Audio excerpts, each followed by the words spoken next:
Hi students, ఈరోజు BCom second sem విద్యార్థులకి financial accounting subject నందు కన్సైన్మెంట్ చాప్టర్లో అబ్నార్మల్ లాస్ అసాధారణ నష్టానికి సంబంధించినటువంటి ఒక ప్రాబ్లం, ఒక యూనివర్సిటీ క్వశ్చన్ పేపర్ని ఎలా సాల్వ్ చేయాలో మీ ముందు ఉంచుతాను.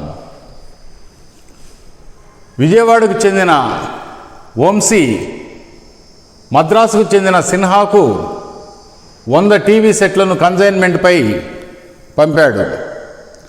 ప్రతి టీవీ సెట్ ఖరీదు 5,000 రూపాయలు. ఇక్కడ కన్సైనర్ ఎవరంటే విజయవాడకు చెందినటువంటి వంశీ కన్సైనర్. సిన్హా వచ్చి మద్రాసుకు చెందినటువంటి వ్యక్తి, ఇతను కన్సైన్మెంట్ వ్యాపారం మద్రాసులో జరుగుతుంది. వంశీ అంటే కన్సైనీ సిన్హాకు 100 టీవీ సెట్లను ఒక్కొక్కటి 5,000 రూపాయలు చొప్పున అన్నాడు. కాబట్టి 100 × 5,000 5 లక్షల రూపాయల ఖరీదైనటువంటి సరుకును పంపడం జరిగింది. ఈ సరుకు పంపించేదానికి రవాణా ఖర్చులు ఒక 500, రైల్వే ఫ్రైట్ ఒక 1,500, బీమా ఒక 500, అంటే 500, 1,500, 2,500 రూపాయలు కన్సైనర్ చెల్లించాడు. వంశీ అడ్వాన్స్గా కన్సైనర్ అయినటువంటి వంశీ అడ్వాన్స్గా సిన్హాని 50,000 రూపాయలు అడగడం జరిగింది. ఈ 50,000 రూపాయలకి వంశీ ఒక బిల్లు రాసి సిన్హా మీద అంగీకారం పొందాడు. గడువు తేదీ నాడు ఆ బిల్లు మీద పైకం వసూలవుతుంది. కానీ ఈ లోపలే డబ్బు అవసరమై వంశీ ఏం చేశాడంటే ఆ 50,000 రూపాయల బిల్లుని గడువు తేదీ కన్నా ముందుగానే బ్యాంకుకి వెళ్ళి బ్యాంకులో 49,500 రూపాయలకి డిస్కౌంట్ చేసుకున్నాడు. అంటే 50,000 రూపాయల బిల్లుని 49,500 రూపాయలుకు డిస్కౌంట్ చేశాడంటే 500 రూపాయలు ఖర్చు కింద కన్సైన్మెంట్ వ్యాపారానికి డెబిట్ చేయడం జరుగుతుంది. తర్వాత ఈ 100 టీవీ సెట్లలో మార్గమధ్యంలో 50 సెట్లు నాశనము కాగా అన్నాడు. ఈ వర్డ్ నాశనము అంటే డెస్ట్రాయ్. ఎప్పుడైతే పంపిన 100 సెట్లలో 50 సెట్లు డెస్ట్రాయ్ అయినాయో దీన్ని అబ్నార్మల్ లాస్గా మనము పరిగణిస్తాము. ఈ 50 సెట్లు నష్టానికి గాను, అంటే 50 సెట్లు ఒక్కొక్క సెట్ ఖరీదు 5,000 రూపాయలు చొప్పున 2,50,000 రూపాయలు ఖరీదైన సరుకు నష్టపోయింది. అయితే బీమా కంపెనీ నుంచి జస్ట్ ఒక 25,000 రూపాయలు మాత్రము క్లెయిమ్ మంజూరైంది. అంటే బీమా కంపెనీ నుంచి వంశీ కన్సైనర్ 25,000 రూపాయలు మాత్రమే పొందడం జరిగింది. పంపించింది 100 సెట్లు అయితే 50 సెట్లు మార్గమధ్యంలో పాడైపోతే ఇక సిన్హా అందుకున్నది 50 సెట్లు. ఈ 50 సెట్లలో 40 సెట్లను ఒక్కొక్కటి 5,400 రూపాయలు చొప్పున అమ్మేశాడు. పంపించింది 100 సెట్లు, మార్గమధ్యంలో నష్టపోయింది 50 సెట్లు. మిగిలిన 50 సెట్లు సిన్హాకు చేరితే అందులో 40 సెట్లు అమ్మేశాడు. ఇంకా 10 సెట్లు ముగింపు సరుకు అమ్మకం కాకుండా మిగిలిపోయినాయి. ఈ 40 సెట్లు అమ్మేటువంటి సందర్భాల్లో ఖాతాదారుల నుండి ఒక 5 సెట్లకు అమ్మకం విలువ పొందలేకపోయాడు. అంటే రాని బాకీలు ఏర్పడినాయి. కన్సైనీ అమ్మినటువంటి అమ్మకాల్లో కొంత రాని బాకీలు ఏర్పడినాయి. 5 సెట్లకు సంబంధించి డబ్బు రాలేదు అని చెప్పడం జరిగింది. అయితే ఈ లెక్కలో సాధారణ కమిషన్తో పాటు డెల్ క్రెడిరీ కమిషన్ కూడా ఇచ్చినట్టు క్వశ్చన్ పేపర్లో చెప్పాడు. సిన్హా స్థూల అమ్మకాలపై సాధారణ కమిషన్ 4%, డెల్ క్రెడిరీ కమిషన్ 1% అని చెప్పేసి ఇచ్చాడు. క్వశ్చన్ పేపర్లు ఎప్పుడైతే డెలెక్టరీ కమిషన్ ఇస్తారో కంజైని చేసిన అమ్మకాల వల్ల ఏర్పడినటువంటి రాని బాకీలైనటువంటి నష్టాన్ని కంజైనియే భరించాల, యజమాని కంజైనాർക്ക് సంబంధం లే. డెలెక్టరీ కమిషన్ ఇస్తున్నారు అంటే దాని అర్థం ఏంటంటే నీ సావు నువ్వు సావు, నువ్వు అరువు కమ్ముకుంటావు, నగదు కమ్ముకుంటావు, మొత్తం మీద నాకు లెక్క కట్టాలా, లెక్క కట్టి నాకు చెల్లించాలా. అదే డెలెక్టరీ కమిషన్ ఇవ్వకపోతే ఆ రాని బాకీల మీద ఏర్పడినటువంటి నష్టాన్ని సిన్హా భరించాల్సి వచ్చేది. కానీ కన్జైనర్ తెలివిగా సాధారణ కమిషన్ 4%తో పాటు డెలెక్టరీ కమిషన్ 1% కూడా ఇచ్చాడు. కాబట్టి డెలెక్టరీ కమిషన్ పొందేటువంటి సందర్భాల్లో సిన్హా అంటే కంజైని ఏదైనా రాని బాకీలు ఏర్పడితే ఆ నష్టము కన్జైనర్కి సంబంధంలే, సిన్హానే భరించాలి. మొత్తం మీద సాధారణ కమిషన్ కానీ డెలెక్టరీ కమిషన్ కానీ 4% + 1% రెండు కలిపి 5% అమ్మకాల మీద క్యాలిక్యులేట్ చేస్తారు. ఈ విషయాన్ని మనము దృష్టిలో పెట్టుకొని కన్జైనర్ పుస్తకాల్లో ఫస్ట్ కన్జైన్మెంట్ ఖాతాని తయారు చేయాలి. కన్జైన్మెంట్ ఖాతాలో డెబిట్ వైపున వివరాలు మొత్తము, క్రెడిట్ వైపున కూడా వివరాలు మొత్తము. ఫస్ట్ కన్జైన్మెంట్ ఖాతాలో కన్జైన్మెంట్ వ్యాపారం మద్రాసులో జరుగుతుంది కాబట్టి మద్రాస్ కన్జైన్మెంట్ ఖాతా అని హెడ్డింగ్ పెట్టాలి. ఊరు పేరు ఇచ్చినప్పుడు ఆ ఊరు పేరు ఇక్కడ మెన్షన్ చేయాలి, మద్రాస్ కన్జైన్మెంట్ ఖాతా. ఎన్ని సెట్లు పంపిస్తున్నాడంటే 100 సెట్లు పంపిస్తున్నాడు. ఒక్కొక్క సెట్ ఖరీదు 5,000 రూపాయలు అన్నాడు. అంటే 100 × 5,000 5 లక్షల రూపాయలు ఫస్ట్ డెబిట్ వైపున చూపించి దీనికి ఎదురుగా టు కన్జైన్మెంట్ పై పంపిన సరుకు ఖాతా, to stock on consignment account అని రాయాల. వెరీ నెక్స్ట్ కన్జైనర్ అంటే యజమాని చెల్లించినటువంటి ఖర్చులు 2,500 ఇచ్చాడు. రవాణాకి 500, రైల్వే ఫ్రైట్ 1,500, బీమా ఒక 500, మొత్తం 2,500 కన్జైనర్ చెల్లించాడు. కాబట్టి 2,500 దాని కిందనే వేసి దానికి ఎదురుగా టు బ్యాంక్ లేదా టు నగదని చెప్పి రాయొచ్చు. నెక్స్ట్ ఇక్కడ అడ్వాన్స్గా విజయవాడలో ఉండేటువంటి వంశీ కన్జైనర్ 100 సెట్లు నువ్వు ఎప్పుడైతే పంపిస్తున్నాడో విజయవాడలో మద్రాసులో ఉండేటువంటి సిన్హా నుంచి ఒక 50,000 అడ్వాన్స్ పంపించమని చెప్పి కోరాడు. అడ్వాన్స్ అడిగాడు కంజైని నా దగ్గర డబ్బులు లేవు, కావాలంటే బిల్లు రాయండి అంగీకరిస్తానన్నాడు. అందుకని సిన్హా మీద వంశీ గారు అంటే కన్జైనరు ఒక బిల్లు రాశాడు 50,000 రూపాయలకి. బిల్లు రాసి సిన్హాకు పంపిస్తే సిన్హా అంగీకరించి ఆ బిల్లుని తిరిగి కన్జైనర్ అయినటువంటి వంశీకి చేర్చడం జరిగింది. ఆ బిల్లు మీద పైకం వంశీకి ఎప్పుడు వస్తుందంటే గడువు తేదీ నాడు 50,000 వసూలు అవుతుంది. కానీ ఈ లోపలే వంశీకి డబ్బు అవసరమయ్యి తన బ్యాంకులో ఈ బిల్లుని 49,500 రూపాయలకి డిస్కౌంట్ చేసుకున్నాడు. అంటే 500 రూపాయలు తగ్గించి 50,000 రూపాయల బిల్లు బ్యాంకు వాళ్ళకి అమ్మేసి 49,500 డబ్బు పొందడం జరిగింది. అంటే 500 రూపాయలు తగ్గించి బ్యాంకు వాళ్ళు ఇచ్చారు. ఈ 500 రూపాయలు ఖర్చు కింద ఈ కన్సైన్మెంట్ ఖాతాకి డెబిట్ చేయాలి. 500 రూపాయలు ఎప్పుడైనా అడ్వాన్స్ బిల్లులుగా ఇచ్చి ఆ బిల్లులను బ్యాంకులో డిస్కౌంట్ చేసుకుంటే ఆ డిస్కౌంట్ నష్టముగా పరిగణించకుండా కన్సైనర్ అవసరాల కోసం డబ్బు తీసుకున్నాడు కాబట్టి ముందుగా దాన్ని ఖర్చు కింద కన్సైన్మెంట్ వ్యాపారానికి ఖర్చు కింద 500 రూపాయలు డెబిట్ రాసి టు వసూలు బిల్లులు ఖాతా టు బిల్స్ రిసీవబుల్ అకౌంట్ అని చెప్పేసి రాయాల. తర్వాత 100 సెట్లు పంపిస్తే 50 సెట్లు మార్గ మధ్యంలో నష్టపోయినారు, పాడైపోయినాయి. అసాధారణ నష్టం వల్ల 50 సెట్లు నాశనం అయిపోయినాయి. ఇక చేరింది 50 సెట్లు. ఈ 50 సెట్లు తీసుకునే సమయంలో సిన్హా గిడ్డంగి అద్దె 700 రూపాయలు, వివిధ ఖర్చులు ఒక 300. అంటే మొత్తం 1000 రూపాయలు చెల్లించడం జరిగింది కాబట్టి కన్సైనీ ఖర్చులను ఇమీడియట్గా కన్సైన్మెంట్ ఖాతాకి డెబిట్ రాసి 1000 రూపాయలు టు సిన్హా ఖాతా, అంటే కన్సైనీ ఖర్చులు అవి. మొత్తం పంపించిన 100 సెట్లలో 50 సెట్లు ప్రమాదానికి గురైన 40 సెట్లు అమ్మేశాడన్నాడు. 40 సెట్లు ఎంతకు అమ్మాడంటే 40 సెట్లను ఒక్కొక్కటి 5400కి అమ్మాడు. అంటే మొత్తము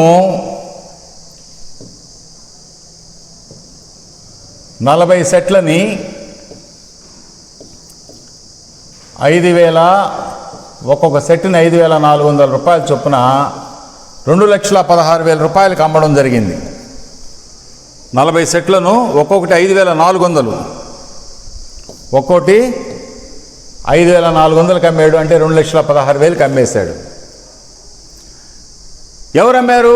కన్సైనీ అమ్మాడు కాబట్టి కన్సైనీ పేరు బై శర్మ ఖాతా అని రాయాలి. ఇప్పుడు ఈ 2,16,000 అమ్మకాల మీద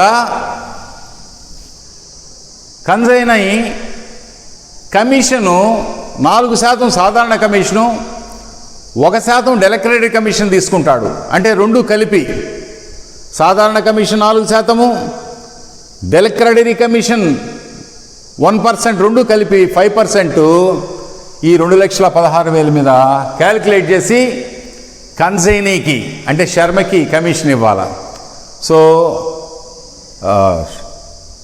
అమ్మింది ఇక్కడ ఎవరంటే, ఒక్క నిమిషం, సరుకు అమ్మింది కన్సైనీ కాబట్టి కన్సైనీ పేరు రాయాల. ఇక్కడ కన్సైనీ వచ్చేసి సిన్హా, వంశీ సిన్హా రాయాల. ఇక్కడ తప్పు పడింది, సిన్హా అండ్ కో వేయాల. ఈ 2,16,000 మీద సిన్హాకి 5% అంటే 4% సాధారణ కమిషను, 1% డెలక్రేటరీ కమిషను, రెండు కలిపి 5%, 5/100 క్యాలిక్యులేట్ చేస్తే సిన్హా కమిషను 10,800 వస్తుంది. ఫస్ట్ సరుకు పంపినట్లు 5 లక్షలకి టు కన్సైన్మెంట్పై పంపిన సరుకు ఖాతా, కన్సైనర్ ఖర్చులు 2,500కి టు బ్యాంక్ ఖాతా, కన్సైనీ ఖర్చులకి టు సిన్హా ఖాతా. అలాగనే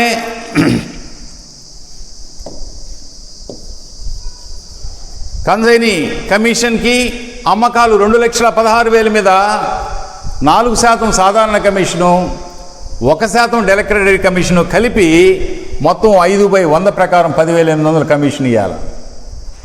తర్వాత నెక్స్ట్ అడ్వాన్స్గా 50,000 వస్తే దాన్ని అవసరం నిమిత్తం కన్సైనర్ తన బ్యాంకులో డిస్కౌంట్ చేసుకున్నాడు 49,500కి. ఆ 500 రూపాయలు కన్సైన్మెంట్ వ్యాపారానికి ఖర్చు కింద 500 రూపాయలు మనం కన్సైన్మెంట్ ఖాతాకి డెబిట్ రాసి టు వసూలు బిల్లుల ఖాతా అని రాశాం. ఇది డెబిట్ వైపున చూపిస్తున్నటువంటి సమాచారం. ఫస్ట్ సరుకు పంపినందుకు కన్సైనర్ ఖర్చులకి కన్సైనీ ఖర్చులు 1000 రూపాయలు, కన్సైనీ కమిషన్ 10,800, బిల్లుల్ని బ్యాంకు వద్ద డిస్కౌంట్ చేసుకున్నందువల్ల ఏర్పడినటువంటి ఆ 500 రూపాయలని ఖర్చుగా రాశాడు డిస్కౌంట్ని. ఇవి క్రెడిట్ వైపున వచ్చేసి పంపింది 100 కేసులు అయితే 100 సెట్లు అయితే 50 సెట్లు మార్గమధ్యంలో నష్టపోయినారు అని చెప్పారు కాబట్టి ఇంకా చేరింది 50, దానిలో 40 అమ్మేశారు కాబట్టి ఆ 40 ఒక్కొక్కటి 5,400 చొప్పున అమ్మాడు కాబట్టి 40 × 5,400 2,16,000 వేస్తాం. ఇప్పుడు అసాధారణ నష్టాన్ని క్యాలిక్యులేట్ చేయాలా. అసాధారణ నష్టాన్ని క్యాలిక్యులేట్ చేసేదానికి వర్కింగ్ పరీక్షల్లో మీరు చక్కగా రాసి చూపించాలా. రవాణాలో నష్టపోయినటువంటి సరుకు, ఇప్పుడు ఒక్కొక్క టీవీ సెట్ ఖరీదు ఎంత? క్వశ్చన్ పేపర్లో ఇచ్చింది 5,000. 100 టీవీ సెట్లకి యజమాని అంటే కన్సైనర్ చెల్లించిన ఖర్చులు 2,500. 100 టీవీ సెట్లకి 100 టీవీ సెట్లకి 2,500 అయితే ఒక టీవీ సెట్కి ఎంత అంటే 25 రూపాయలు. అంటే 2500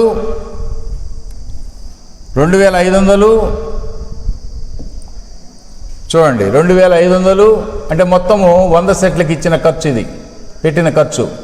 అందులో ఒక సెట్ కన్నప్పుడు 1/100 అంటే 25 రూపాయలు. టీవీ సెట్ ఖరీదేమో 5000 రూపాయలు, కంజైనర్ ఖర్చులు 25 రూపాయలు పంపిన దానికి. మొత్తం మీద ఒక సెట్టు కన్సైనీ ఉండే ప్రదేశానికి చేరడానికి 5025 రూపాయలు ఖర్చు అయింది.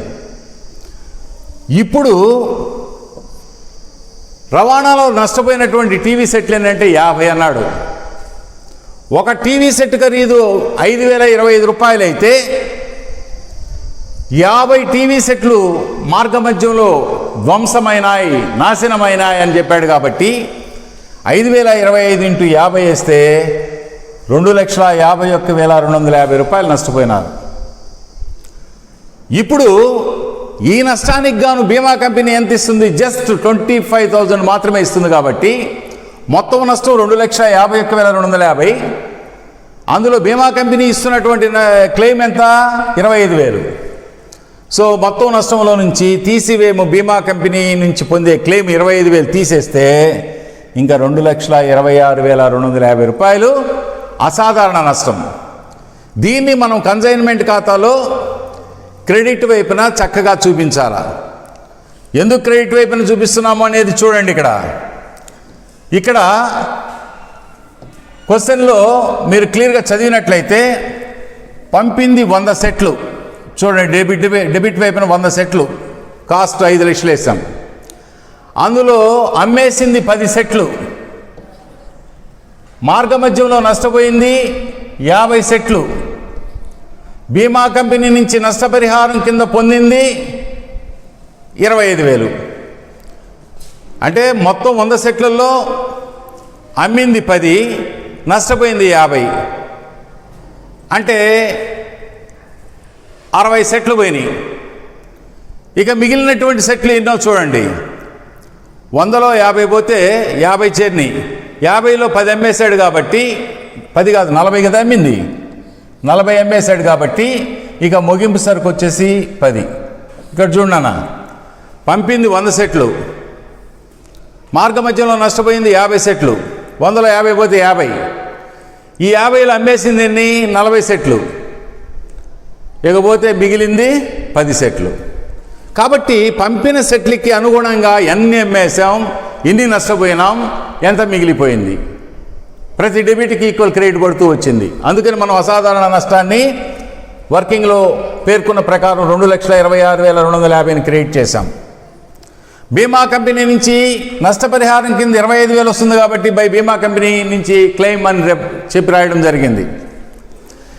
ఇక మిగిలిన 10 సెట్ల యొక్క ఖరీదుని కూడా వర్కింగ్ చేసి చూపించాలి పరీక్షల్లో. ఈ విధంగా వర్కింగ్ నోటు లాస్ట్లో ఇవ్వాలి. కన్సైనీ వద్ద ఉన్నటువంటి అమ్మకము కాని టీవీ సెట్లు సంఖ్య 100 పంపించాం, 50 నష్టపోయినాం, చేరింది 40, అమ్మింది 40, మిగిలిపోయింది 10. ఈ 10 యొక్క కాస్ట్ ఎంత అంటే, ఒక టీవీ సెట్ కాస్ట్ 5,025 అని చెప్పాము. మరి 10 టీవీ సెట్ల కాస్ట్ ఎంత అంటే 10 × 5,025 50,250.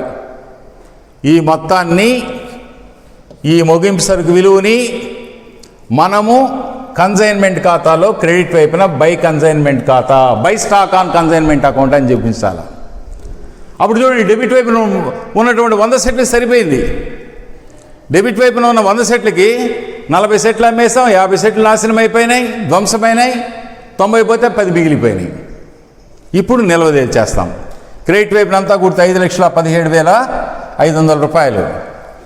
దానిలో నుంచి పంపిన సరుకు ఖరీదు, కన్సైనర్ ఖర్చులు, బిల్లు డిస్కౌంట్ చేసినందువల్ల ఏర్పడినటువంటి ఖర్చు అంశము, కన్సైనీ యొక్క ఖర్చులు, కన్సైనీ కమిషన్ తీసేస్తే ఈ కన్సైన్మెంట్ వ్యాపారం చేసినందుకు యజమానికి అంటే కన్సైనర్కి 2,700 లాభం వచ్చింది. కాబట్టి ఇటు లాభ నష్టాల ఖాతాకి ట్రాన్స్ఫర్ చేస్తున్నాం. ఇది కన్సైన్మెంట్ ఖాతా తయారు చేయడంలో గల ముఖ్య ఉద్దేశం ఏంటంటే, కన్సైన్మెంట్ వ్యాపారం చేసినందుకు లాభం వచ్చిందా నష్టం వచ్చిందా కనుక్కునేదానికి ఈ ఖాతా తయారు చేస్తారు. ఇకపోతే రెండో ఖాతా వచ్చేసి సిన్హా ఖాతా. కన్సైనీ ఖాతా. ఇది ఎందుకు తయారు చేస్తున్నాడంటే కన్సైనీ నుంచి మనకి ఎంత డబ్బు రావాలా దాన్ని మొదటి ఖాతాని కాపీ చేస్తే సరిపోతుంది. మొదటి ఖాతాలో బై సిన్హా, ఇది శర్మ కాదు సిన్హా, ఇది ఇందాక మీకు చెప్పాను ప్రింట్ తప్పుపడింది, కన్సైనీ పేరు రాయాలి. ఈ సిన్హా కన్సైనీ పేరు కన్సైన్మెంట్ ఖాతాలో 3 సార్లు రావాలి. విద్యార్థి బాగా గమనించండి. క్రెడిట్ వైపున ఒకసారి బై కన్సైనీ, డెబిట్ వైపున 2 కన్సైనీ ఖర్చులకి 2 కన్సైనీ కమిషన్ 3 సార్లు రావాలా. ఇప్పుడు మనము సిన్హా ఖాతా వేస్తున్నాం కాబట్టి ఇప్పుడు ఈ ఖాతాలో ఈ క్రెడిట్ వైపున ఉండే 2,16,000 ఇక్కడ డెబిట్ వైపున వస్తాయి. జంట పద్దు విధానంలో ఒక ఖాతాలో క్రెడిట్ అయింది, మరొక ఖాతాలో డెబిట్ అవుతుంది. అలాగనే ఇక్కడ సిన్హా సిన్హా అని చెప్పి ఒకటి ఖర్చులు, ఒకటి కమిషన్ 1000, 10,800 ఇవి డెబిట్ ఉన్నాయి, ఇక్కడ క్రెడిట్ అవుతాయి 1000, 10,800.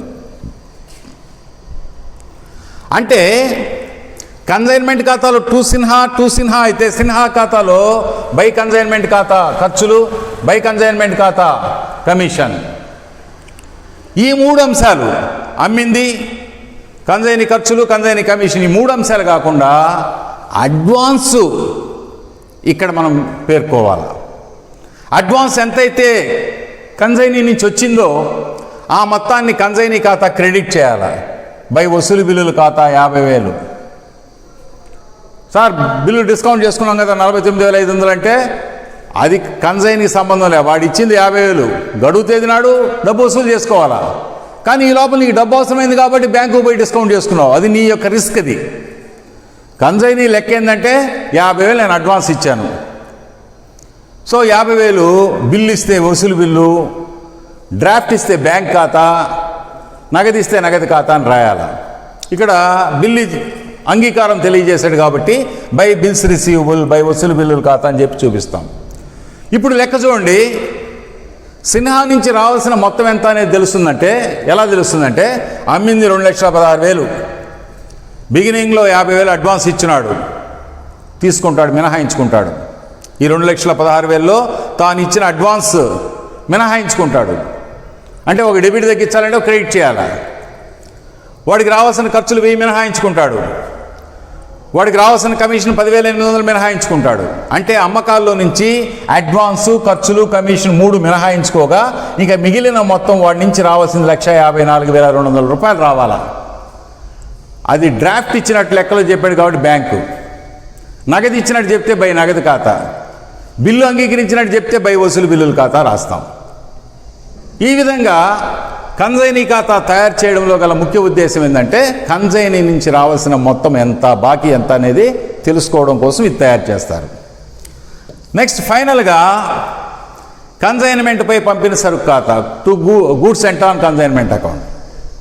ఇది ఎందుకు వేస్తారంటే ప్రతి వ్యాపారస్తుడికి, ప్రతి వర్తకుడికి తాను చేస్తున్నటువంటి ప్రాంతంలో వ్యాపారమే కాకుండా అటు బెంగళూరు, ఇటు చెన్నై, అటు హైదరాబాదు, వివిధ రాష్ట్రాల్లో కూడా కన్సైన్మెంట్ వ్యాపారం చేసేటువంటి సందర్భాల్లో ఎక్కడెక్కడ ఎంతెంత సరుకు పంపించి అమ్మిచ్చున్నాము మొత్తం అమ్మకాలు కావాలా, వర్తక ఖాతాకు మనము క్రెడిట్ చేయాలి.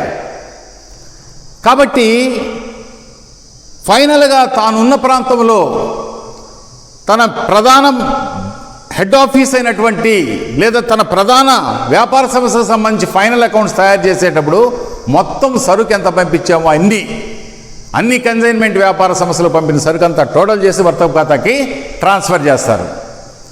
ఇది కూడా మనము మొట్టమొదటి ఖాతాను బేస్ చేసుకొని చూపించాలి. కన్సైన్మెంట్ ఖాతాలో 2 కన్సైన్మెంట్పై పంపిన సరుకు ఖాతా ఉంది, ఇక్కడ డెబిట్ ఉంది. ఆటోమేటిక్గా ఈ ఖాతాలో క్రెడిట్ వస్తుంది 5 లక్షల రూపాయలు. కన్సైన్మెంట్ ఖాతాలో 2 కన్సైన్మెంట్పై పంపిన సరుకు ఖాతా అయితే కన్సైన్మెంట్పై పంపిన సరుకు ఖాతాలో బై కన్సైన్మెంట్ ఖాతా 5 లక్షలు వేసి నిల్వదేల్చి ఆ మొత్తాన్ని వర్తక ఖాతాకు ట్రాన్స్ఫర్ చేస్తాం. అంటే ఫైనల్ అకౌంట్స్ తయారు చేసేటప్పుడు కన్సైన్మెంట్ వ్యాపార నిమిత్తం 5 లక్షల రూపాయల సరుకు మనము ఇక్కడ కొనుగోలు చేసినట్టు, దాన్ని అమ్మినట్టు చూపించాలి. అంటే కన్సైన్మెంట్పై పంపిన సరుకు ఖాతాలో వర్తక ఖాతా అయితే వర్తక ఖాతాలో బై కన్సైన్మెంట్ వ్యాపార నిమిత్తం సరుకు అమ్మకాలు, ఎంత కొని అమ్మాము అనేది చూపించాలి ఫైనల్ అకౌంట్స్లో. అందుకని ఈ బ్యాలెన్స్ని ట్రేడింగ్ అకౌంట్కి ట్రాన్స్ఫర్ చేస్తాం.